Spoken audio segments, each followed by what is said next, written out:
Bienvenidos clientes de Centro Diesel, soy Edwin Pineda, encargado del curso de conductores. En esta oportunidad vamos a hablar de los cuidados que debemos de tener con nuestra unidad en tiempos de cuarentena.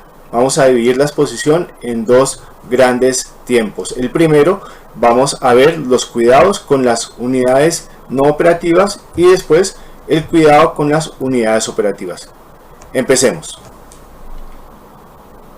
Queremos compartirte los cuidados que debemos de tener con nuestra unidad en tiempos de cuarentena. Vamos a dividir la exposición en dos grandes temas: los cuidados que debemos de tener con nuestro vehículo en los operativos y los que no están operativos. Vamos a empezar precisamente con estos últimos, con los que no están operativos. Entonces, el primer cuidado que debemos tener con nuestros vehículos que no están operativos, pues gran parte de las unidades diésel que se encuentran hoy en día no operativas pues son del segmento buses, ¿sí? Lo que se recomienda es que estas unidades estén bajo algún tipo de cubierta o que estén en una bodega. Sin embargo, pues como es la realidad de Colombia, gran parte de estas unidades están expuestas en parqueaderos al aire libre y todos los factores ambientales inciden sobre la pintura de ellos, ¿sí? El sol, el viento, la lluvia, ¿sí? Gran parte de estas unidades, ¿sí? de los buses tienen fracturas en la pintura. Cuando llueve y al no haber incidencia del viento, el agua queda depositada entre la fractura de la pintura que se encuentra sobre la lámina y la misma lámina de metal. ¿Qué quiere decir eso? Que la lámina de metal va a sufrir una degradación, se va a oxidar y muy probablemente lo que va a tocar hacer después de que pase todo esto es coger ese panel y someterlo pues a un proceso de pintura.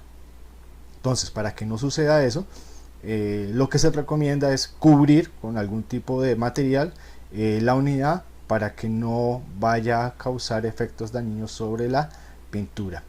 Otra parte también importante es que el sol afecta la conformación física de la llanta. Entonces, por esa razón también deberíamos tener guardada la unidad en un sitio en el cual pues todos estos factores ambientales no incidan sobre la parte estética y la parte funcional de las llantas en la unidad. Como segunda medida a tener en cuenta en las unidades no operativas es el aseo que debemos tener en el interior de la cabina. Gran parte de las unidades se les coloca, o de los conductores le colocan a las unidades unos protectores en la cabina, en los asientos de la cabina, y en buses pues toda la cojinería pues está con unos protectores. Esos protectores suelen almacenar suciedad. Entonces, para que esto no constituya un foco de germinación de todos estas gérmenes que están ahorita, lo que se recomienda es que se limpie cuidadosamente ese habitáculo interno de la cabina para que cuando volvamos a operación pues no haya ningún tipo de riesgo. Se recomienda pues quitar todo, ¿sí? todo lo que tengamos en cuanto a cubiertas y limpiar con una solución de hipoclorito. Hipoclorito pues al 1.5% puede ser. Entonces eso es lo que se recomienda. Muy importante esto para que cuando retomemos nuestra actividad no tengamos ningún tipo de riesgo porque en la cojinería, ¿sí? o en los forros quedó algún tipo de traza de bacterias o de virus o de gérmenes. Como tercer cuidado, y ya pues apuntando a la parte mecánica, es importante desconectar las baterías. ¿Por qué? Porque generalmente, sobre todo en las unidades que ya llevan tiempo o kilometraje, suelen tener consumos parásitos, es decir que hay conexiones directas al polo positivo de la batería, las cuales hacen que haya desgaste del voltaje de la batería. Poco a poco la vamos a ir desgastando y cae en un ciclo profundo de descarga. Esto ya es una situación muy delicada para la vida útil de la batería. Entonces lo que se recomienda es quitar las conexiones de la batería, ¿sí? y ocasionalmente cuando prendamos la unidad, que es el siguiente consejo o uno de los que va a mencionar más adelante, pues las conectamos y movemos el vehículo. Entonces muy importante, no olvidemos la desconexión de la batería. Acá pues nuestra tecnología Isuzu maneja dos tipos de conexiones, en paralelo y en serie, ¿sí? La NHR es en paralelo y el resto de vehículos es en serie. Entonces, ¿qué es lo que se recomienda? Desconectar todo, dejarlas libres, o sea, sin ningún tipo de conexión, y cuando se proceda a mover el vehículo, pues se conecta otra vez como estaba anteriormente. Tómale una foto para que no se vaya a perder. Listo, entonces retomando el tema anterior, entonces debemos mover nuestras unidades, ¿sí? ¿Por qué? Porque el tener el vehículo mucho tiempo estacionado, las líneas tanto de combustible como de aceite van a generar depósitos, los que en un grado alto de desgaste pueden hasta obstruir la línea, ¿sí? Y ya va a causar una causa de una falla dentro del sistema de lubricación o dentro del sistema de combustible por taponamiento de líneas. Entonces, ¿qué es lo que se recomienda? Que cada determinado tiempo, yo recomendaría una vez cada 2 semanas, ¿sí?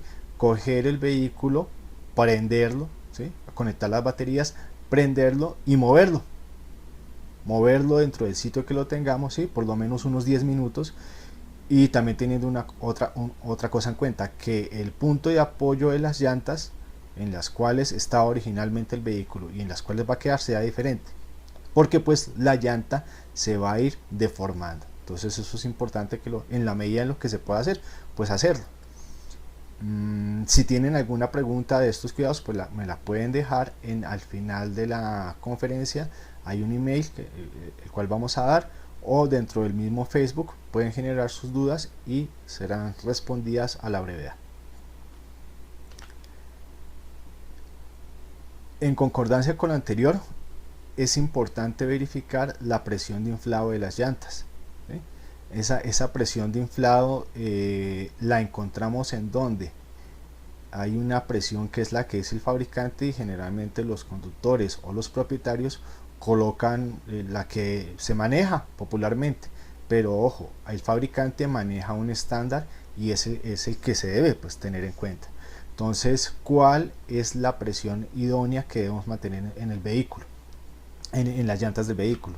Entonces aquí tenemos a la izquierda la presión de las llantas de la línea N. Entonces está la NHR, la NKR, la NPR y la NQR, ¿sí? Por otro lado, al lado derecho tenemos la de la línea F, y pues en RIN .225 pues también estaría el LB, que la presión de las llantas del LB son de 100 psi, como es idéntico para el FBZ.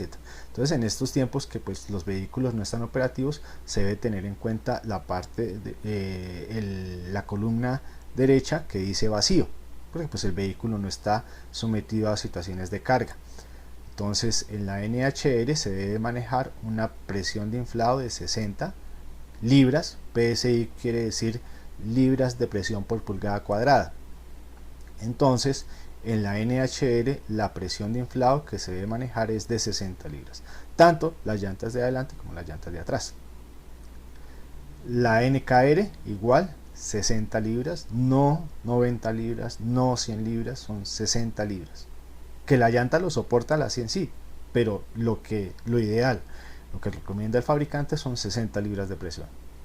NNR 95, ¿sí? Al igual que la NPR y la NQR 95 libras de presión. Cuando ya salgamos de esta situación de cuarentena, de aislamiento, pues vuelve el vehículo a estar operativo con carga. Entonces se tiene que manejar lo que está en la columna izquierda. La NHR pues mantiene los 60, ¿sí? La NKR ya subió a 65, NNR, NPR y NQR 90 libras de presión, ¿eh? Eso es muy importante. Ya pasando a las F, entonces en esta época de cuarentena que el vehículo no está sometido a ningún tipo de carga, debemos tener en cuenta la columna derecha. De nuevo, pues viene en las mismas unidades de presión. PSI para la FRR 75 libras de presión, para la FTR igual 75 libras de presión, FBR 90 libras de presión en las llantas y la FBZ 90 libras. También el LB debería estar en 90 libras. Cuando salgamos de toda esta situación y sometamos de nuevo el vehículo a carga, la FRR, la presión de las llantas, debería estar en 95, el FTR en 90, la FBR en 125 y la FBZ en 100, al igual que el LB 452, 152 y 150, 100 libras de presión. Esta información en dónde se encuentra, en el marco de la puerta del conductor, la parte de atrás del marco, ahí encontramos esta información para que lo puedan validar. Esto, quedo atento a cualquier duda o pregunta que se genere, lo pueden comentar acá en el Facebook. Listo, entonces ya pasando al segundo punto que teníamos en nuestra agenda, que son los cuidados que debemos de tener con las unidades operativas. Entonces el primer cuidado que debemos tener, pues, como es obvio, es la desinfección dentro del habitáculo de la cabina. Entonces, muy importante desinfectar con una solución de hipoclorito de sodio el volante, la palanca, el millaré, las cubiertas de la cojinería, ¿sí? O la misma cojinería si no tiene cubiertas, y el millaré, todo el tablero. Eso se debe limpiar con una solución de hipoclorito.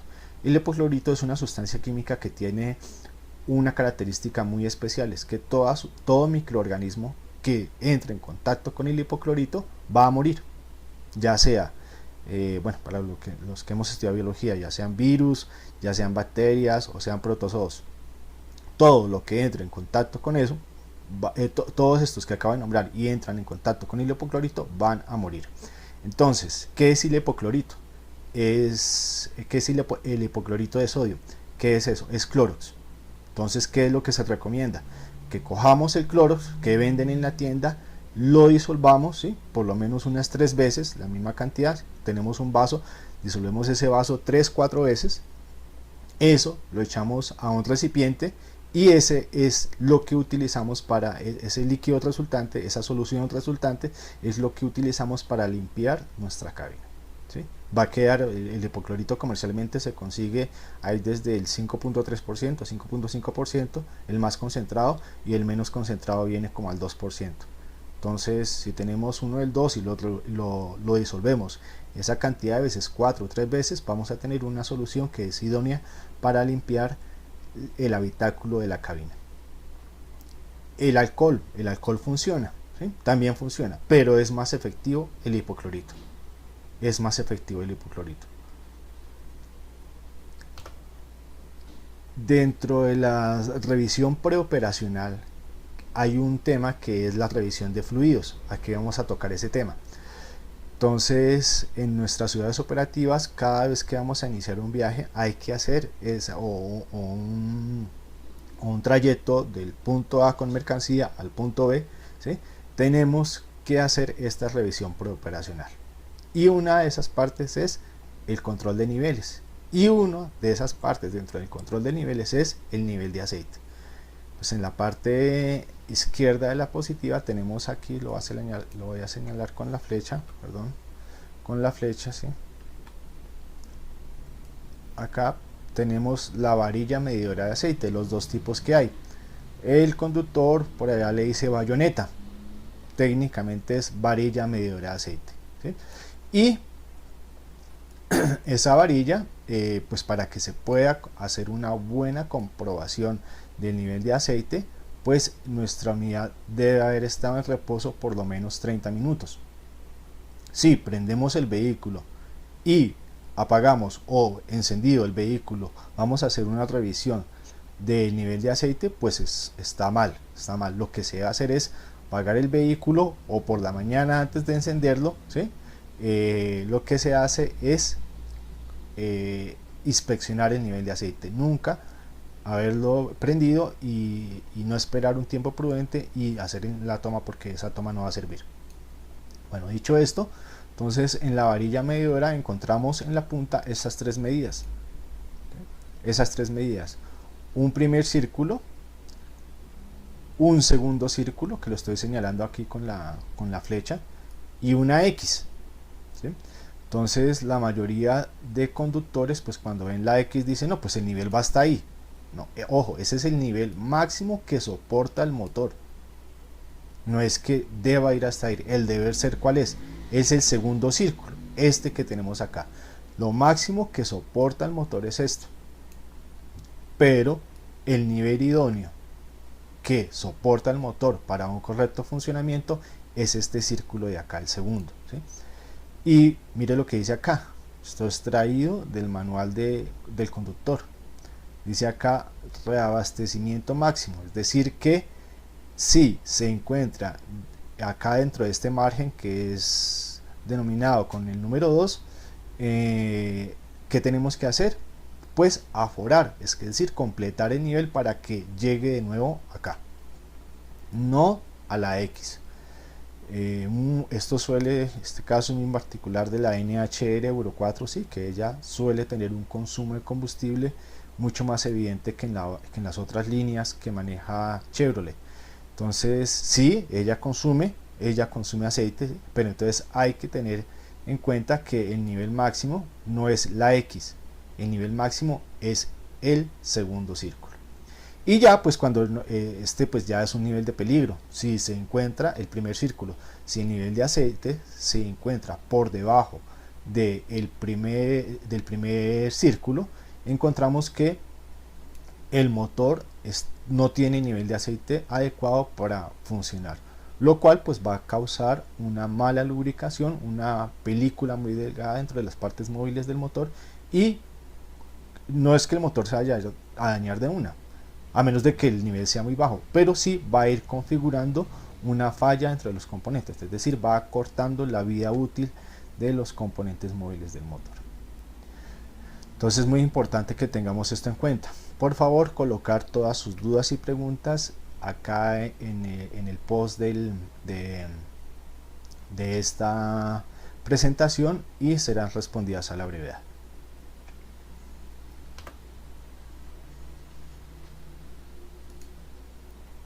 También, ya en la siguiente diapositiva continuamos con lo de niveles, ¿sí?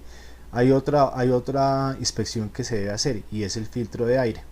Entonces el filtro de aire, pues aquí tenemos el habitáculo del filtro de aire, ¿sí? Tenemos la carcasa y la tapa. Los broches sostienen la tapa. Entonces, ¿qué hacemos? Quitamos los broches, sacamos el filtro y el mantenimiento, la inspección que se va a hacer es que mirar que ese filtro pues no tenga exceso de polvo. Entonces, ¿qué es lo que se hace? Se coge el filtro, se quita y contra una superficie limpia, es decir, un piso limpio, no tierra, sino una superficie limpia, se golpea contra el piso. No es dejarlo caer 4 metros, no, una distancia corta de 1 metro se golpea contra el piso para que caiga el material que pues puede caer por esa acción de gravedad. Sin embargo, hay otra forma en la cual se le puede dar mantenimiento. Sin embargo, esta forma en la cual se le puede dar mantenimiento hay que tener mucho cuidado con ella, porque la mayoría de conductores interpreta que sí se puede hacer, pero ojo, el manual presupone una condición para que eso se pueda hacer. ¿Y cuál es esa forma en la cual se le puede dar mantenimiento al filtro de aire? Aquí lo tenemos y es sopletearlo. Esta imagen es directamente tomada del manual del conductor, no es que yo la haya tomado intermedia. Esta imagen aparece en el manual del conductor en su capítulo número 7 y ahí dice este es su mantenimiento. Pero entonces, ojo, ¿qué presupone esa imagen?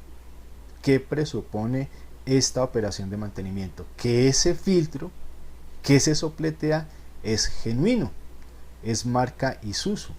Al ser un filtro genuino, él soporta esa operación de sopleteo. Si el filtro no es Isuzu, no es genuino, no tiene las características físicas para soportar ese sopleteo. Entonces eso es importante a la hora de interpretar el manual del conductor, porque la mayoría de conductores va a decir, no, pues mira, acá dice que se puede sopletear. Ojo, sí, pero ¿qué filtro es el que se puede sopletear? El filtro que se puede sopletear es el genuino, el que dice en su marquilla, en la marca, en el caucho que se encuentra enfrente, ¿sí? Ahí dice Isuzu Corp, ese es el que se puede, ¿sí? Isuzu. que generalmente el genuino, ¿sí?, dice abajo Donaldson. Entonces Isuzu Donaldson, ese es el genuino, ¿sí? Ahí lo exponen dentro del manual del conductor, entonces por favor tenerlo en cuenta. ¿Y cuál es la manera correcta de hacer un sopleteo? Es coger la pistola, ¿sí?, y sopletear de adentro hacia afuera. Con eso, pues el polvo que está retenido en la superficie que retiene las partículas sólidas, ¿sí?, en la superficie filtrante, todo ese mugre, todo ese polvo salga. Si lo hacemos de afuera hacia adentro, pues lo que estamos haciendo es colmatando el filtro, o sea acortando su vida útil. Por lo tanto, es muy importante sopletearlo de adentro hacia afuera, el filtro genuino. Dudas o preguntas, por favor colocarlas en el post de esta publicación en nuestro Facebook.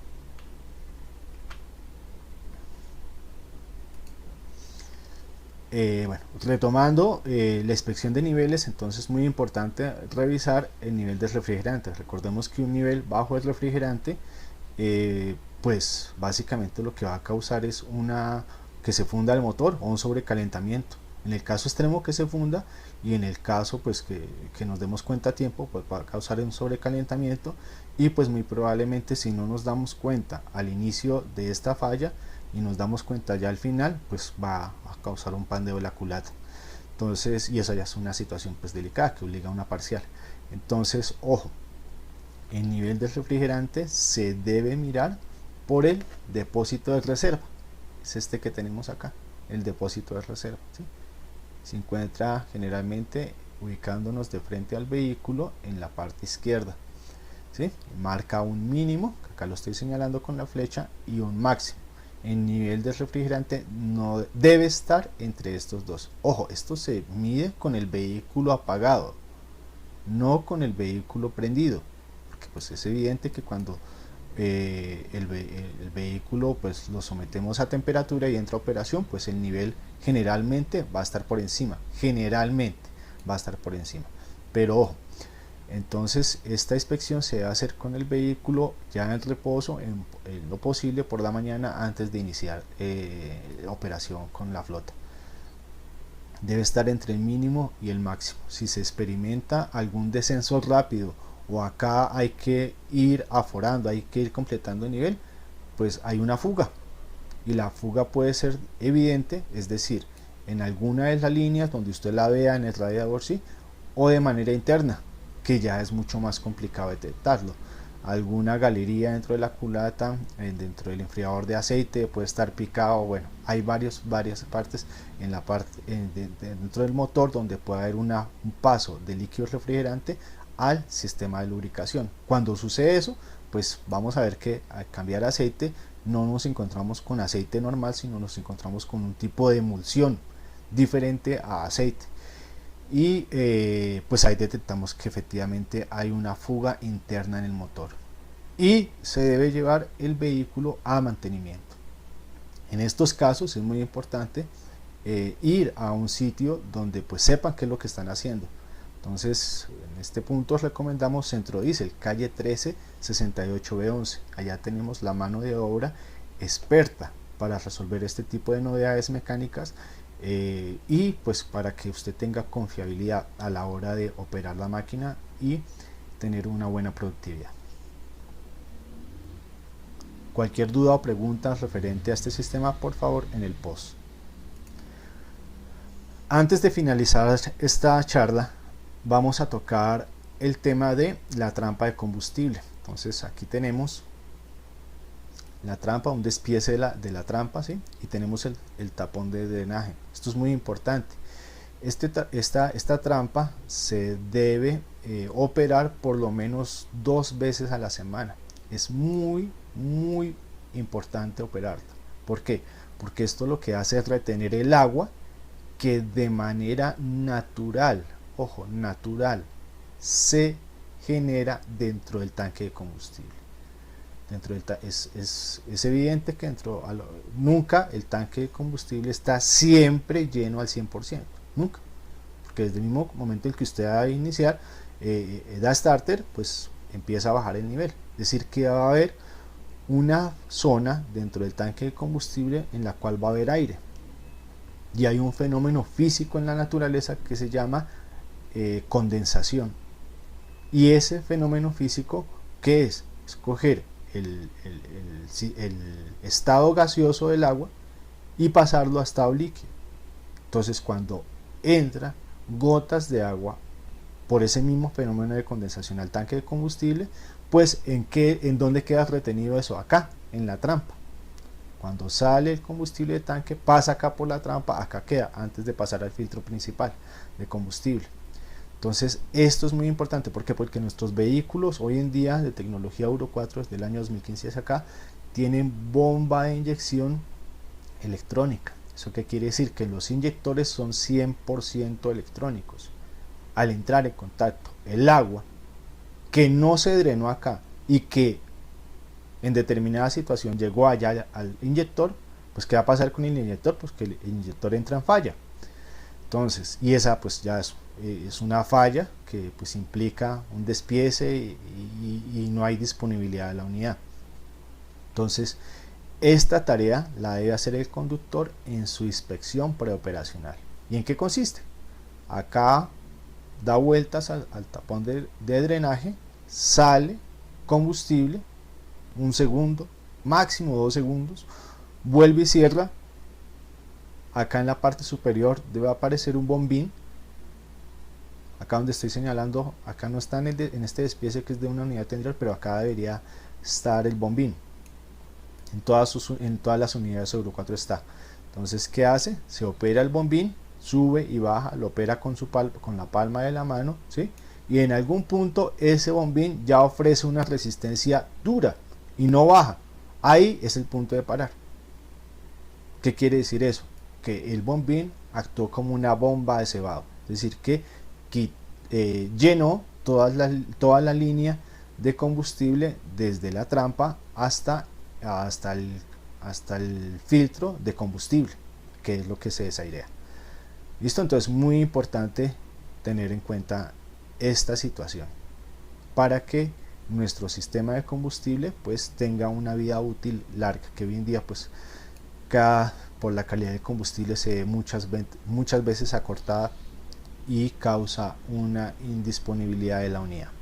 ¿Dudas o preguntas con relación a esto? Claro que esto amerita una exposición muchísimo más larga. Esta parte de combustible amerita una exposición mucho más larga, pero pues cualquier duda o pregunta se van a tener en cuenta para futuras capacitaciones. Para finalizar, entonces te recomendamos que nos sigas en nuestra página de Facebook para que tengas acceso a más información como esta, y si quieres plantearnos algún tema en el cual podamos ayudarte en temas mecánicos o temas de conducción, bienvenido, acá está, este es el punto. O sea, tú lo solicitas, nosotros cogemos esa información, solicitas: necesito aprender a operar bien mi vehículo en su vida. ¿Qué hago? Para que mi consumo de combustible sea un poco menor, para que mi flota baje un poquito ese indicador y así pues sea más grande la rentabilidad para la compañía o para el dueño.